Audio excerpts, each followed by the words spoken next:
Towers in New York City on September 11th, 2001, and a whole lot more. This is 9/11 Freefall. Hi everyone, this is Andy Steele back again for yet another show. I say that, of course, with a heavy heart. This episode airs beneath the tremendous shadow of yet another national tragedy which occurred last Friday in Newtown, Connecticut. As everyone knows or should know, a gunman walked into an elementary school and killed a number of children and members of the school staff there. And it is a terrible thing. And, of course, any kind of mass killing like this is terrible. And the horror of it is magnified in this case by the ages of most of the victims, who were very young. Again, it was an elementary school. So America is now in mourning as we approach the 2012 holiday season, and there are a number of families right now for whom this time of year will never be the same again. Now, of course, listeners of the show 9/11 Freefall know that we have a very specific focus here. All right, we talk about 9/11 truth, 9/11 science, and 9/11 truth activism. And we do this because of another national tragedy that took place 11 years ago, and the fact that we were lied to by our government and by the corporate media about what really brought down the Twin Towers and Building 7 that day. And the fact that despite all the overwhelming evidence that these buildings were brought down by controlled demolition, the lie is still being maintained. Now, this continuing lie is criminal, and because of it, a number of people around the world are speaking out and continuing the fight to expose the truth. So just like a farm family that experiences a tragedy, even though we mourn right now, the important work of the farm and the day-to-day chores still need to be done. We have no intention on this show to engage in dissecting any details about the shooting or to participate in the political shouting match that basically started immediately after it happened. All right, we only right now wish to acknowledge the lives lost last Friday and say that the families are in our thoughts. So what we do every week is we take about 10 seconds of silence to remember the victims of 9/11, their families, and all of the people who have died as a result of 9/11 in the quote-unquote post-9/11 world. Well, this week we're going to include the victims of the Newtown shooting and the families of those victims too, who should also be remembered. All right, so we're going to take those 10 seconds of silence right now.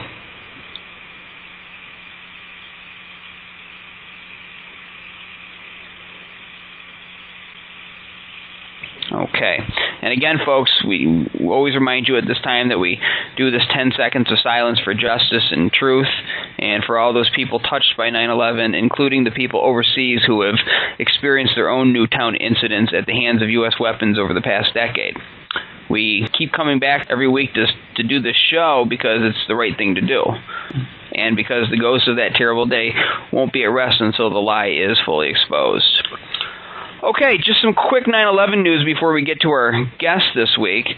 If you go to 9/11 Blogger, there's an article up there from, the article itself is from NBC, and it's titled, "Truther Group That Questions 9/11 Attacks Adopts Stretch of Missouri Highway." And the article is about a St. Louis-based 9/11 truth group that applied to adopt a stretch of highway, of course. But if you read this article, you're quickly going to see that this is a very smarmily written attack piece against 9/11 truth.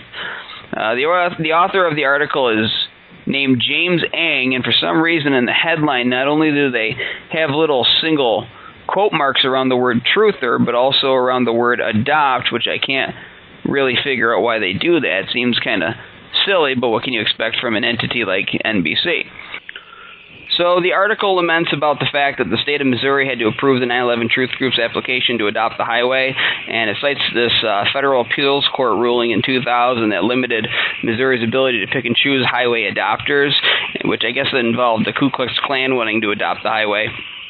And it relates it to another case of the Klan suing to adopt a highway in Georgia earlier this year, as well as a Nazi group suing to adopt a highway in Oregon. And, of course, the message that the reader of this article is intended to receive is that 9/11 truth is to be equated with Klansmen and Nazis.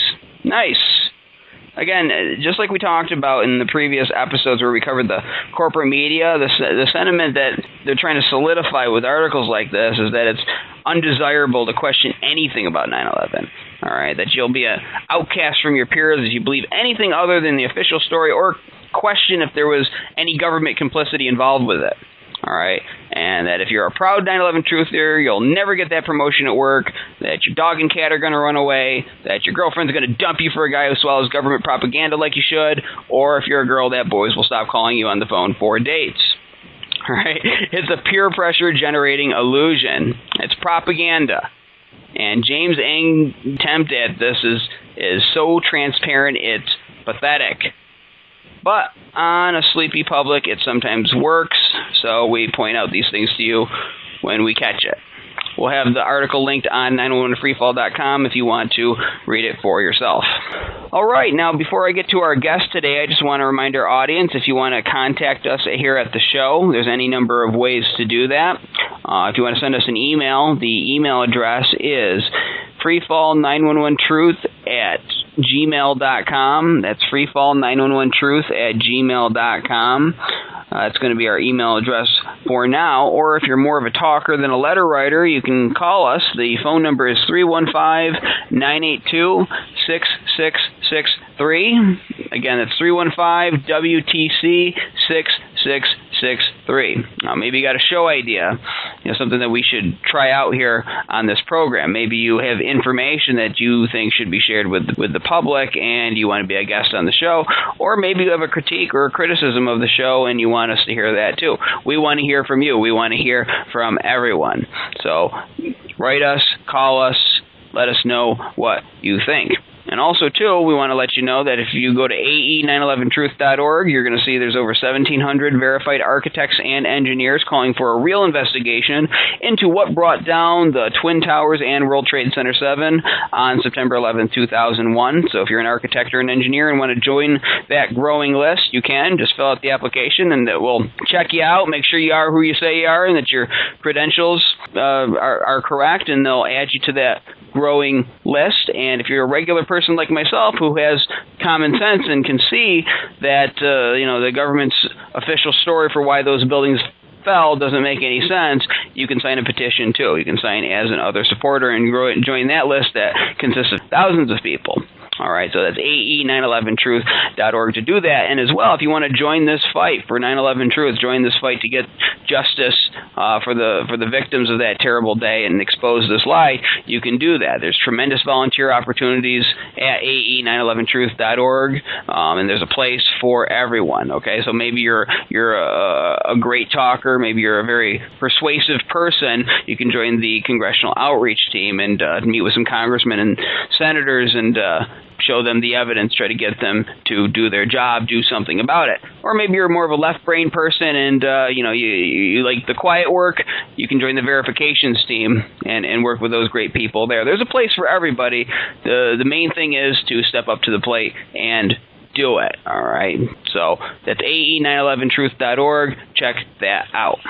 Okay, Wayne Coste is an electrical engineer with about 35 years of professional practice, and he's a dedicated volunteer with architects and engineers for 9/11 Truth. He heads the Congressional Outreach team, its presenter team, and he is a local contact for AE 9/11 Truth. And for anyone who has listened to this show since it started, he was the very first guest on it back in our second episode last June to talk about Netroots Nation, who unfairly excluded AE 9/11 Truth from its conference this year.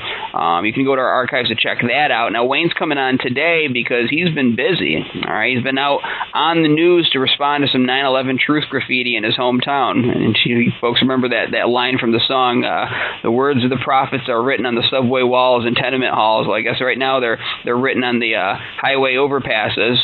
So he'll be talking about his experience going on the news and telling the truth there. And he's tabled 9/11 Truth materials at another conference, this one having to do with civil liberty issues in the post-9/11 world, and he's been in contact with the ACLU about AE 9/11 Truth evidence. So again, he's been busy. He'll be talking about all of that right here, right now. His website is letthearchitectsin.org. Wayne, welcome back to 9/11 Freefall. Well, Andy, thanks so much for having me on. I appreciate the opportunity to let some people know what we've been up to, and hopefully other people will join in and do something also. The first thing you mentioned is the graffiti. So I have to give you a little bit of background. Apparently, as part of the 9/11 movement, there are some people who have gotten tired of waiting for the mainstream media and have literally taken the news into their own hands, and they've been spray painting and making some really intricate graffiti around central Connecticut. At least that's what I've been told. I actually haven't seen it myself. But the graffiti artists have been doing some things that you might consider really daring, which is painting on highway overpasses, things like that, in what I would think are really precarious positions. That's what they'd have to get into to do that. And so this has gotten the attention of the news media. And one of the aspects apparently that I assume is the reason is that it cost the Department of Transportation in the state of Connecticut a fair amount of money to clean up the graffiti, because they have to go out and they have to paint it, make it look, make it a blank scene again. So apparently, somewhere along the lines, Fox News, our local affiliate, was contacted to do a story on this. And so they contacted me. As you know, I'm one of the local contact people. And they asked me if I'd like to go on and have an interview. And the curious thing about the request was they said, we could make you anonymous and we can actually disguise your voice so you can really remain anonymous. The whole concept of that was just, I thought, pretty foreign. Why would I want to hide? I'm out there and really visible. So I replied back to him, letting him know that yes, indeed, I would be very interested in being part of their interview. Here is some background material about who I am, and I sent a link to an article on the Architects and Engineers for 9/11 Truth website about me leading an event just over a year ago called Occupy Building 7, where we actually spent kind of 2 days going back and forth between Zuccotti Park and Building 7. So I sent him a link to that. I noted that earlier this year we had done some outreach at the United Anti-War Conference, and part of the outreach there included doing a survey where we got about 65 responses, something like that, to basic questions about the 9/11, whether it's important or not, what do you know, just so we could just get a better sense as to what the rank and file attendees of that conference were. So I included a link to that because that's actually some pretty interesting information. Well, I think it's interesting, and I don't mean to interrupt you. I think it's kind of interesting that they ask you if you want to be blanked out or if you want your face covered and you want to disguise your voice. And in one sense, I agree with you, Wayne. I'm the same way as you. I don't want to hide. I'm right out there and right at the front line, saying, hey, this is the evidence. It was controlled demolition. Look at this, and that. And my name's Andy Steele, and I stick by it. I don't agree with being anonymous or these groups like Anonymous that hide behind masks. I want people to see that I'm not afraid and I'm not ashamed.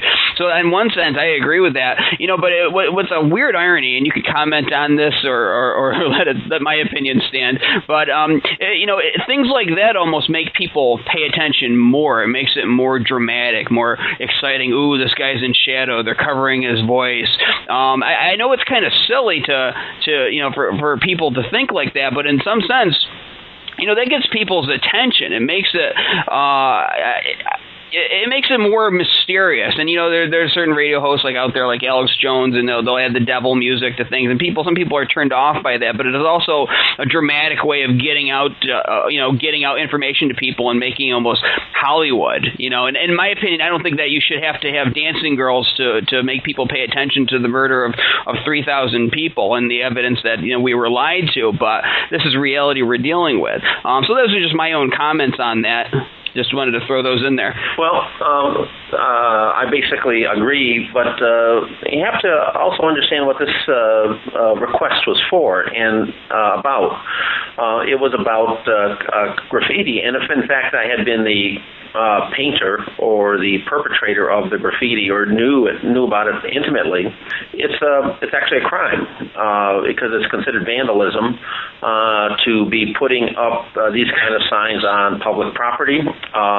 To be painting these words on public property or trespassing and doing it on private property. And both types of locations were, in fact, covered with graffiti.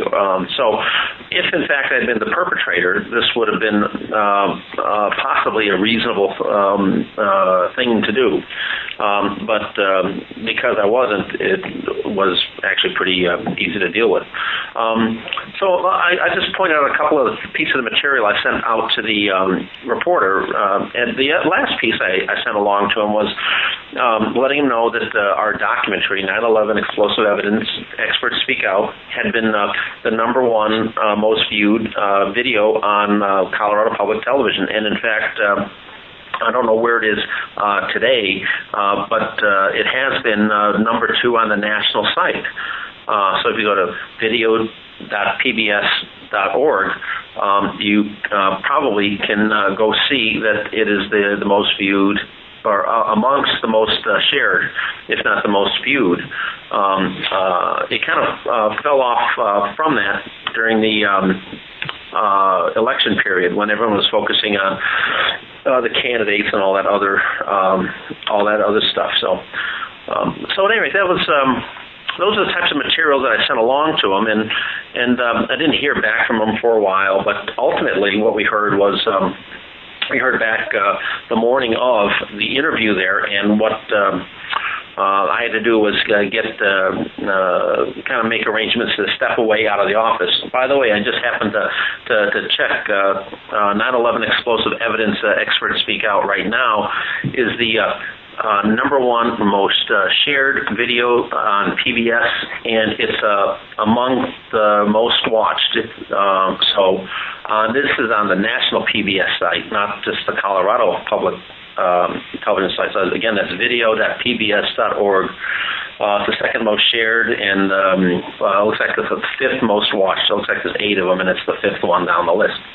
So, I would say amazing, but people want the truth, and so it doesn't surprise me. Once people see the evidence, it's like you go down a rabbit hole and you want more of it. You want more reality. So that's great, though, for AE 9/11 Truth. So we would I would encourage I would encourage them to your listeners here to go to video.pbs.org, go to watch the video, and if you haven't watched it, watch it. If you have, share it with your friends and let them know that it's one of the most watched and shared on national PBS's website, because it does give us a fair amount of credibility. And so let me get back to Let me get back to a little bit of the kind of the story of the interview. So I got a call at the last minute, had to make arrangements to be out of the office, and then we met for a screenshot just a little bit north of Hartford at a commuter's parking lot. And so we set up I happen to have a banner, an Architects and Engineers for 9/11 Truth banner in the car because of the tabling I had done at the Conference on Civil Liberties. So I set that up, and when I started being recorded on film, I was originally asked about Building 7. I was actually surprised that he had asked me about that, but apparently that's what a lot of the graffiti is all about, is Building 7. So then I just kind of launched myself into explaining what Building 7 was and how you could tell it was free fall, nice symmetrical descent across the entire length and breadth, and it was at free fall for 8 stories, 105 feet. That's the only way that can happen is if all the supporting columns are removed simultaneously, that kind of information. And as I'm kind of going through it and talking about the remnants of incendiaries that are in the dust, the interviewers aren't asking any questions, and I'm just kind of going on, and their jaws are dropped. They didn't fall. Their jaws didn't drop at free fall, but they were listening really intently to what I was saying. I fully expected that they were expecting me to sound like a raving lunatic, and the fact that I wasn't and was actually presenting myself quite lucidly, I think took them aback. So at any rate, we went through the interview. The discussion of towards the end, I actually had to raise the issue of graffiti because I knew that that's what the focus of this was going to be, and the response that I had there was, we don't condone. Well, in response to his question, we don't condone. Architects and engineers doesn't condone the use or their vandalism and use of graffiti on public property, and that we made a plea that wasn't in the segment for people who have enthusiasm and energy to get some of the outreach materials that have been put together and tested and used by architects and engineers for 9/11 Truth activists and volunteers, and to do outreach using those materials because that is a pretty effective way of getting the message out, and it's very much a legal way. So that was how I handled the graffiti aspect of it. So. Well, it's funny. I watched the news clip. You sent it to me before the interview today, and you did a great job. And I want to comment too is a lot of times we do tend to disarm them because these interviews. I've been interviewed on my local news too, and they come in trying to or expecting that you're just going to be some, like you said, raving lunatic, and when you can actually lay out the facts to them, a lot of times they can't really even rebut you because they aren't even aware of the issue themselves. They don't even realize that this is, a real issue. And in terms of the graffiti, now I saw some of the graffiti on in the news clip. They actually show it, and this is some beautiful stuff. This isn't just taking one spray can and just kind of writing it in skinny letters across the way so it becomes an eyesore. I mean, this is like a professional graffiti you'd see in a rap music CD cover or something like that. And obviously, there's legal issues involved with doing that and safety issues, and we do have to give credence to that. We have to acknowledge that we don't ask people to do these things, but at the same time, I don't think that's personally, and I'm speaking just as Andy Steele, not as a volunteer for AE 9/11 Truth right now. I don't think that's as big of a deal. I'm happy by the fact that somebody's out there doing this, that somebody's out there doing something, and it is a great way of for people to see the information. I'm not encouraging people to go out there and do illegal stuff, but I don't think that is the biggest issue. What should be the biggest issue on everyone's mind is the elephant in the room, as you've written about, is that is the information itself. So that's my two cents on that. I mean, were you happy with the outcome of the interview, Wayne? I mean, did you feel that you were fairly represented in the segment? Well, yes, but I'll postpone that for another few moments here.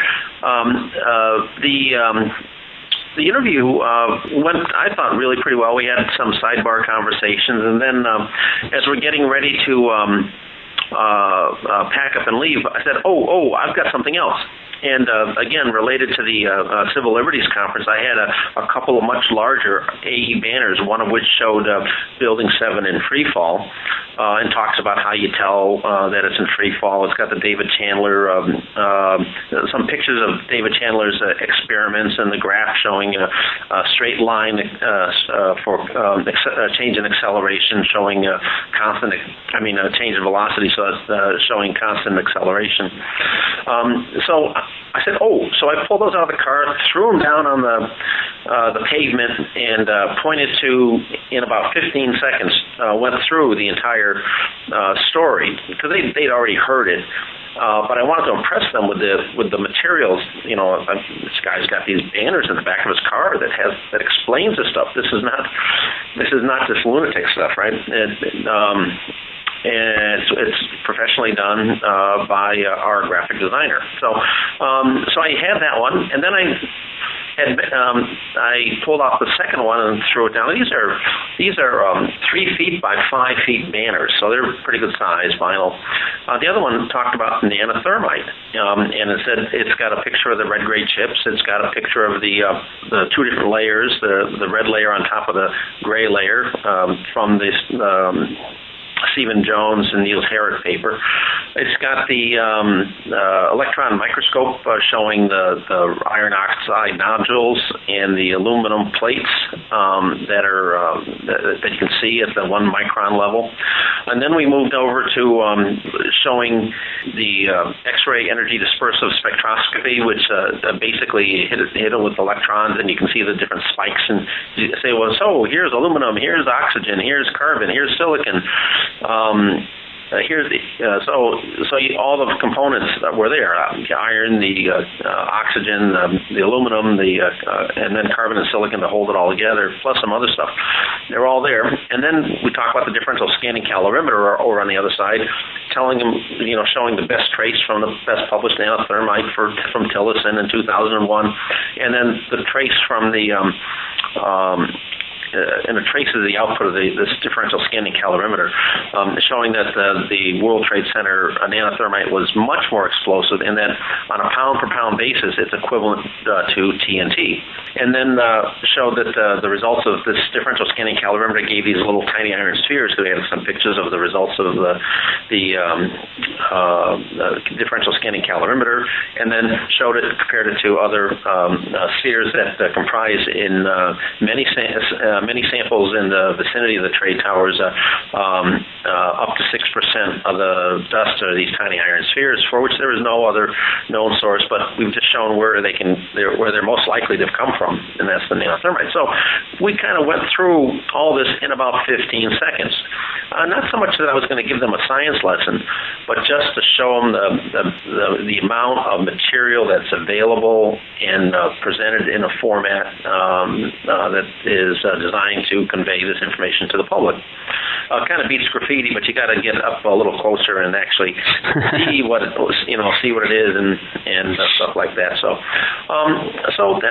Then they went on their way. I gave them a couple of the 9/11 investigator newspapers, and I actually had a DVD left over from the bicycle trip when I joined Rena Patty, who did a cross-country bicycle for truth ride. A Journey for Truth. So I had one of those left over, and I gave them to the reporters. And so when they put this together, I figured, well, okay, so now that I've done this, they're going to take the little segment and find someplace where I goofed up or flubbed up, and who knows what they're going to do with it. Just hope they didn't make me look too bad. And then when I actually saw it, I was just startled. Not only did they present me reasonably well, they showed the whole thing. They showed Building 7. They showed a still of it showing Building 7 standing up and being pummeled as the North Tower is being exploded out. You can with the arrow saying, this is Building 7. In the midst of all this, it's not like you saw the Twin Towers like anywhere, but they were just a pile of dust, and there's no way, and it was in the middle of the destruction. So they showed that. I don't think they actually showed the free fall of Building 7, although I have to. You've just seen it recently, so you might have noted that. The other people that they interviewed in the other segments of it were all like right on. We could have produced a better one. So that went over really well, and then what they did is they twisted it towards the end. Not twisted, turned it towards the end to the graffiti aspect, and noted that they interviewed the people from the Department of the Transportation, and they had to. They talked about how expensive it was, and that, and they left it.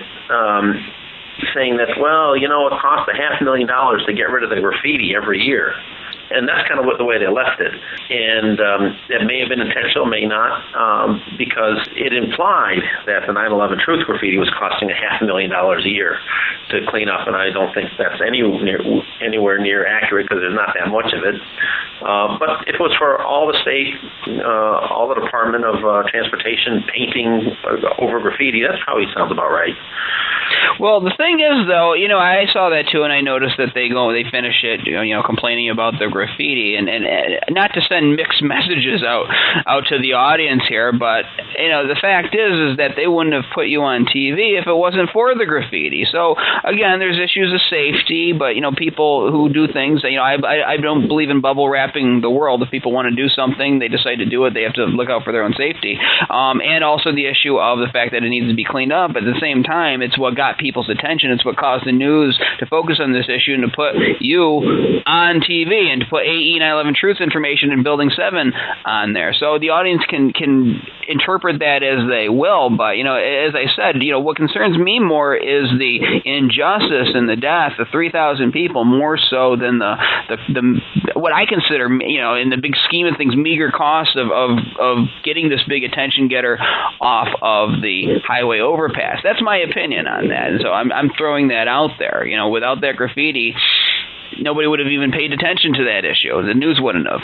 So that's my 2 cents on it. Yeah, so I was going to say that pretty well concludes the kind of the story about the graffiti. Now, you might want to provide a link where people can go and see this. I don't know if it's available. Right. Well, what we're going to do, Wayne, and actually I was going to announce this in just a few moments here, but we are going to throw the video. We'll embed it up on 9/11 Freefall for everybody to watch, and I imagine that this is going to make the rounds by the time this plays on Thursday. We pre-recorded this interview. So, yeah, we will have that at 911freefall.com for you to watch, folks, and, spread it around. Tell people about it. Obviously, that's my message every week, is to get the information out there, show it to as many people as possible. Now, you were talking about a conference. Let's move on to the conference. You were at it was based on civil liberties in the post 9/11 world, and it was entitled "An Injustice to One is an Injustice to All." Do you want to talk about that conference and your experience at it? Oh, sure. It was a conference that was dealing with the civil rights and the National Defense Authorization Act, NDAA, and the indefinite detention provisions in it.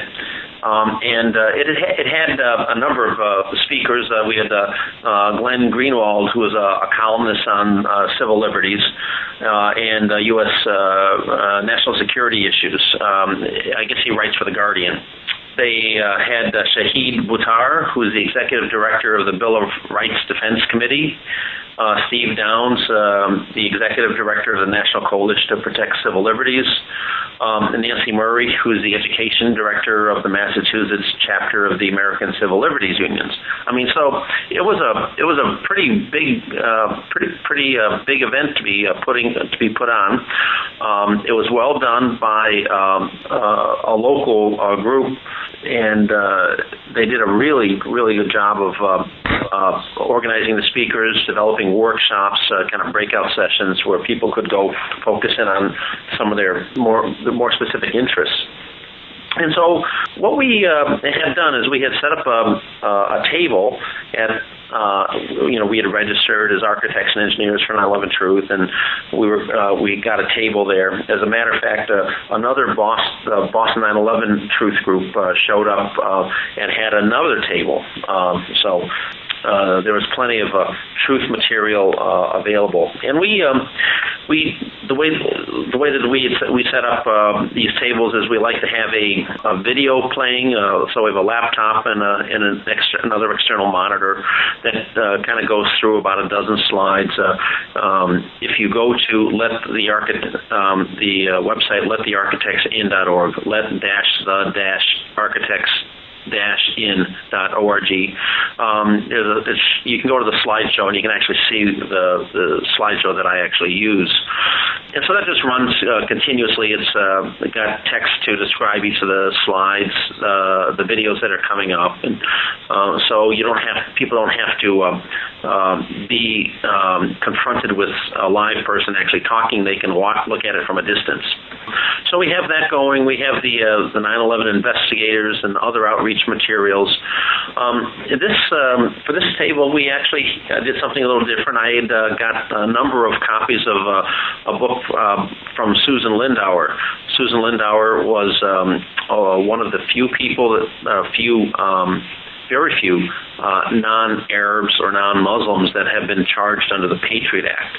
And she was actually in prison at Carswell Air Force Base for a year, and then basically gagged, unable to talk after she had been released. And it wasn't until 5 days before President Obama took office that she was actually, all charges were dropped against her, and then she was able to begin talking out. I guess the Obama administration didn't want to have a lot of 9/11 stuff hanging over them, so was hoping to turn onto a new page where we had hope, right? And so she was released, and so she wrote a book called Extreme Prejudice, talking about the Patriot Act and the erroneous story of the 9/11 and the war in Iraq. So that was a really interesting. That's a really interesting book to have at a conference where we're talking about civil liberties. And there was a little bit of interest in the book itself, but not that many people were made aware of it. Most of our outreach had to do with letting people know that the video that we had, 9/11 explosive evidence, was on the website, because we had a quarter-page flyer that we were handing out that had the link and the URL to the Colorado Public Television site. We were really pleased to find out that it was the number two most shared video on PBS that day, so we could say it was on national PBS. Well, and also, that's great, and I just want to also tell our audience, just jumping back to Susan Lindauer, now, on this show we focus mostly on the 9/11 science, but anybody who's interested in hearing her story, just Google her name, and she's had several great interviews with great radio hosts who have gotten her story. So if you want to know more about her and the stuff that was going on in the intelligence world before 9/11, Google that name and do some listening or do some reading. Yeah, well, she does present a very compelling case for foreknowledge of the events, because based on our bringing her to the Connecticut area and listening to her story there, she was spent a lot of time in that lecture talking about going from her CIA handler to the Libyans and demanding that they turn over all the information about these hijackers at the World Trade that were going to hit the World Trade Center. Initially, she had gone up and demanded this information quite apologetically. They want me to ask you this stuff. But then she was told to go up and scream and shout and stomp around while she's asking for it.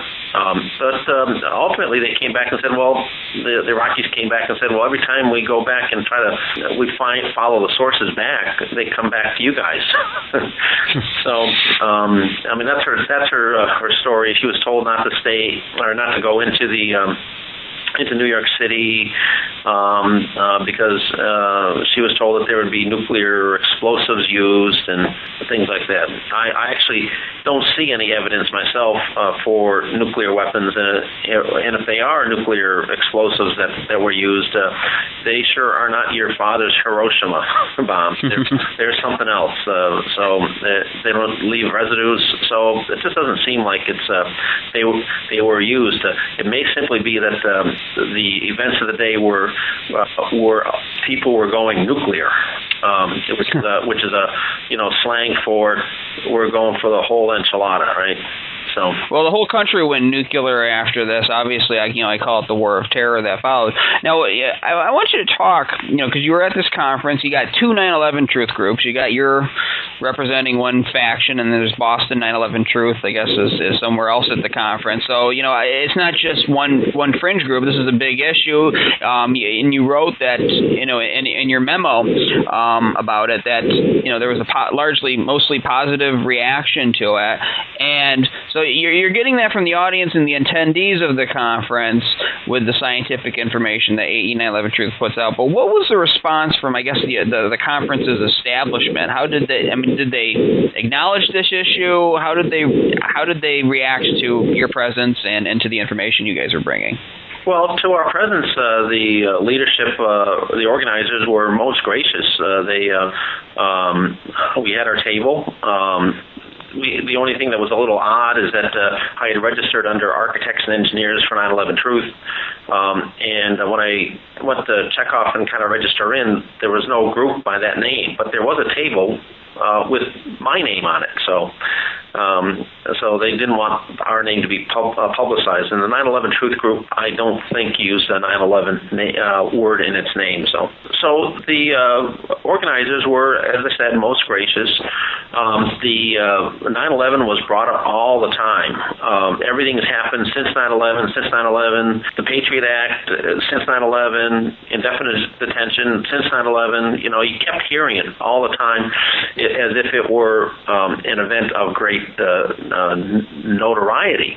But the curious, I've been really trying to understand why the leadership is so opposed to 9/11 as an issue. And we actually, in the afternoon, we actually had one of the speakers, and I can't recall which one it was, who actually explained from the stage why 9/11 isn't such a big deal, even though we've been hearing 9/11 since 9/11 since 9/11 since 9/11.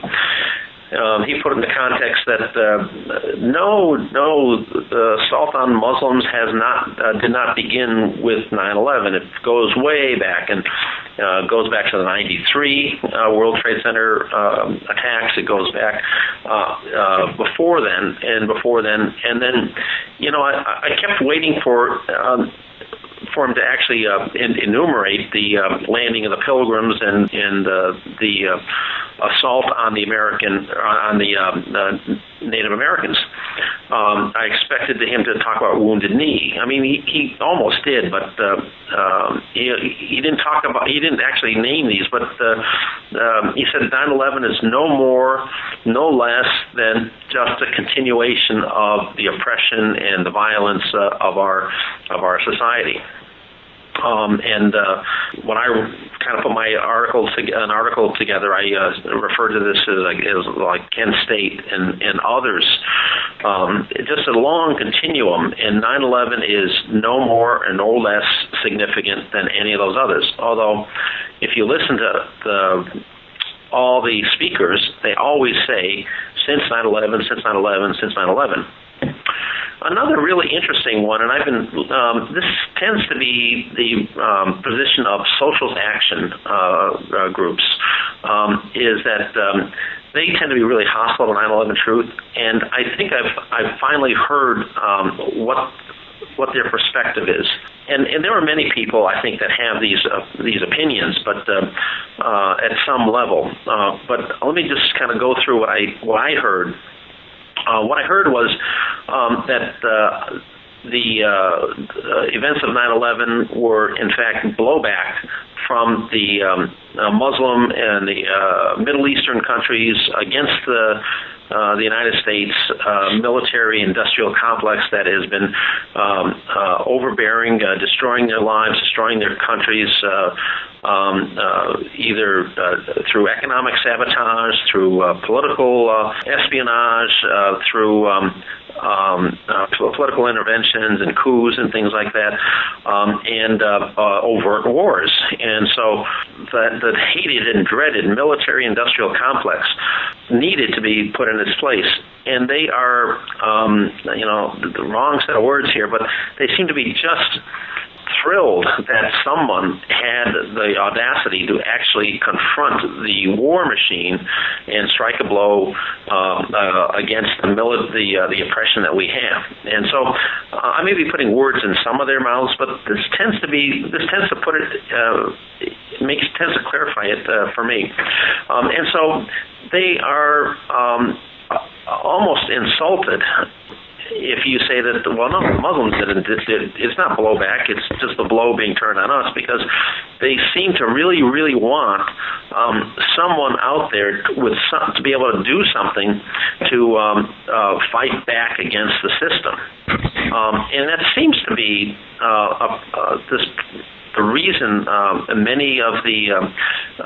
many people who are brilliant otherwise just can't see it. They want 9/11 to be blowback for our sins of aggression in the other countries, and that's how they view it. It of course has to happen that way.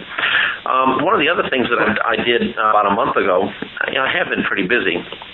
Well, and before you get to that, Wayne, I just want to kind of just refocus on that, or shine a spotlight on that for our audience, because that, I'm hearing that for the first time from you, and hearing that perspective, and that is just really bizarre to me. Just that line of reasoning, supposedly from people who claim to be standing up for humanity and caring about the oppression of people overseas, is that it's almost like they're proud of the fact that somebody did this horrible thing and struck a blow against the empire, whereas it's almost like they're rooting for this clash of civilizations that's being promoted now in America and even overseas, that the West and the Muslim world are just going to bump heads, and we're going to have it out, and that's going to be what's going to go into the history books. Whereas looking at this evidence, obviously, this is scientific evidence. This is not just theory. This is provable. Would put an end to all of this. It would make everybody almost like break out of there, like in a cartoon where you see people have been taken over by mind control by the evil person, and then they break it and they kind of look around and come back. We could, as a world, collectively do that. Look around at ourselves and say, oh my God, what are we fighting over? This is a big lie. That seems like that would be the quickest way of bringing an end to it. But it sounds like, from what you're saying, that they don't even want to do that. That they don't even want to look at the evidence, because it's going to break the clash of civilizations that they're rooting for, just not from the Western side, but from the other side of it. The only thing I'm going to object to, and I'm going to object to it pretty strongly, Andy, is that the clash of civilizations, because I don't envision that they are viewing it as a clash of civilizations. And I don't think you meant it this way either, but I think it is a pushback against the military-industrial complex. Someone's got to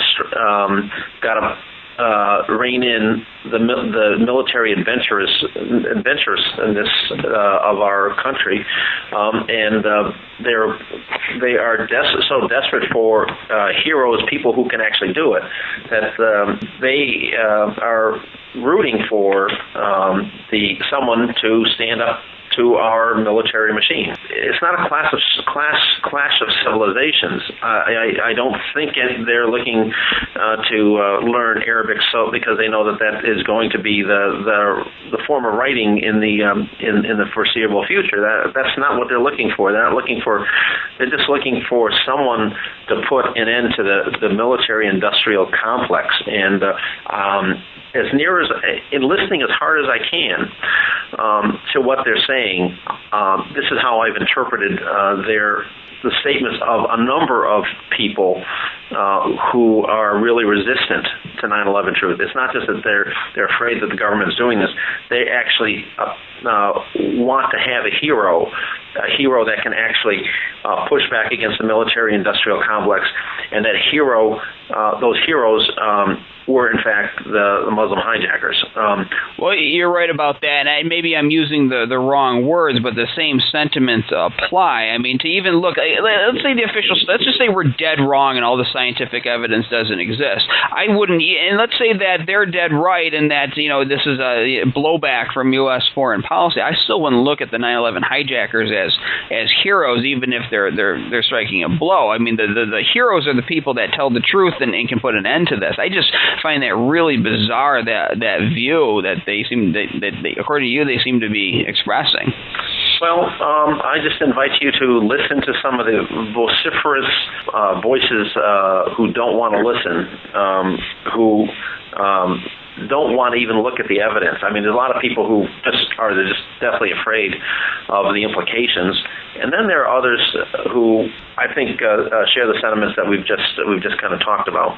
The other issue, the other one was the other perspective was that 9/11 was no bigger deal than anything else, but in fact it was actually a huge precipitating event for much for much of the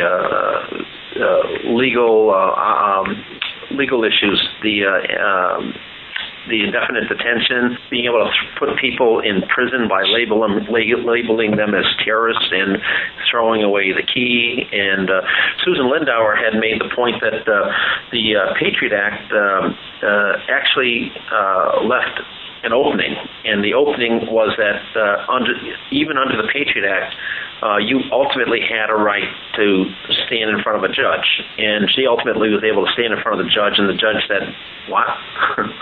No, you can go. You can be released. Still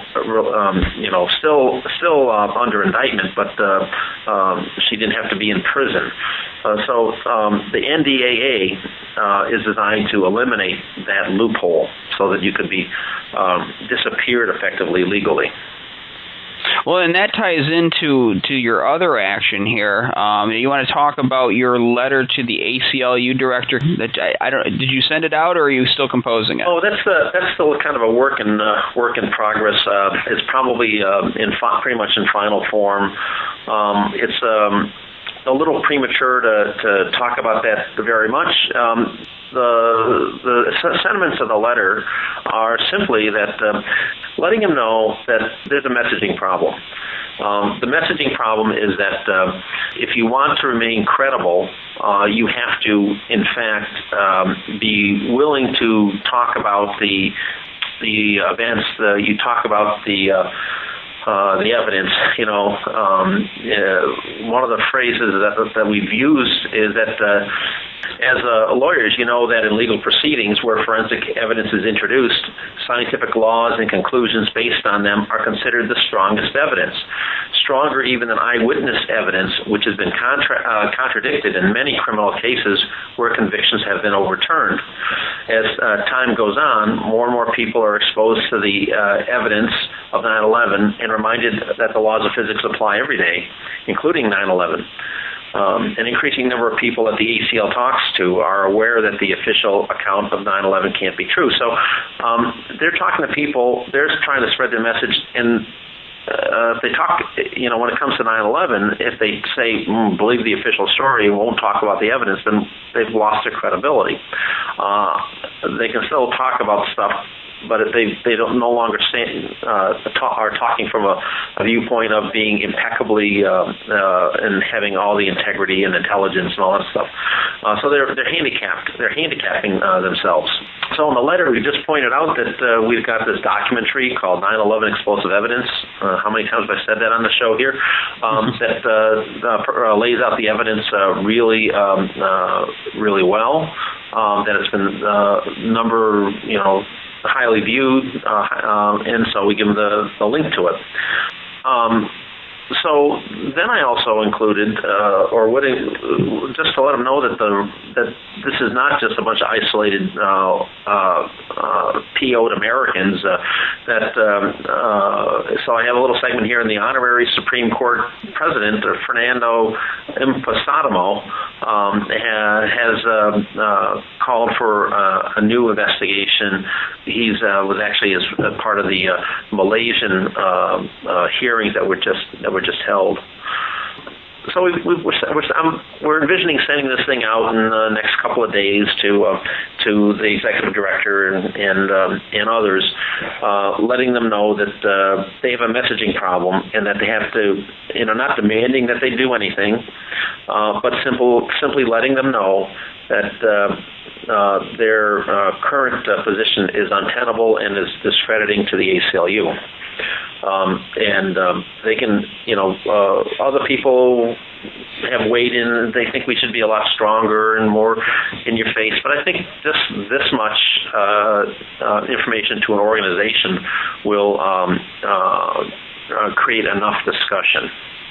And it's funny you said that, because it's almost like you're reading my mind, Wayne. I was just going to tell our audience, Wayne here is a perfect example of what people should be doing. We had Mark Graham last week, who was sending a letter to insurance companies and doing his work with the Silverstein lawsuit. And people listen to you. You're very polite. You're the opposite of in your face. You just present the evidence, and you're a likable guy, and people listen to you. This is the key, folks. This is you don't need to be out out in the street with a sandwich board screaming your head off. You need to be talking to the powerful people in society. When I say powerful people, I don't even necessarily mean people in Congress or the President of the United States. I'm talking about people like the head of the ACLU, people who are the tops of the media organizations, talking to them and being reasonable, be respectful, but present the evidence and talk to them in terms that they know. In this case, Wayne's talking about the ACLU's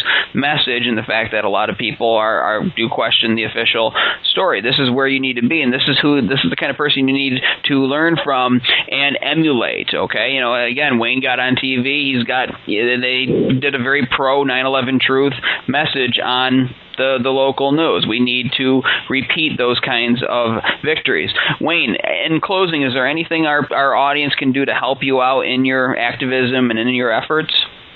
Well, not so much that they can help me out. Some people say I'm beyond help. That's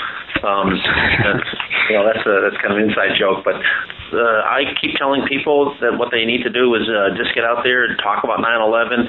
When you start getting pushback, just simply say, go ask the architects. We're going to be updating on our website, the AE911truth.org website. The Take Action is going to have a series of things that people can do if you have 5 minutes, if you have an hour, if you have a day, if you have more time, kind of broken up kind of that way. One of the things that I personally think is inspiring is adopt a coffee shop program where we ask you to buy a number of 9/11 investigator magazines, newspapers from our store, 100 or a couple hundred of them, and make sure that one of your favorite coffee shops, they're kept on hand there. You don't put them all out there. You put a few here and there, we ask you to check with the owners to make sure that it's okay with them, because you certainly wouldn't want them to say, what the heck is this doing here? Throw them all out, and then you've wasted your money. So, but we've asked people to just take a few of these at a time to the coffee shop. Make sure there's always a couple there. So that's one of the things that we ask people to do. But again, just talk about 9/11, and when you get pushback, just tell them to go ask the architects. Give them our website. Absolutely. Wayne, I want to thank you for coming back on the show and for all the great work you're doing. We are out of time on 9/11 Freefall. You remember, folks, you can listen to us on No Lies Radio every Thursday night at 7 p.m. Pacific, 10 o'clock Eastern, and if you missed that, you can check us out in our archives at 911freefall.com. For Bernie Suarez, this is Andy Steele saying goodbye, and we will talk to you next week.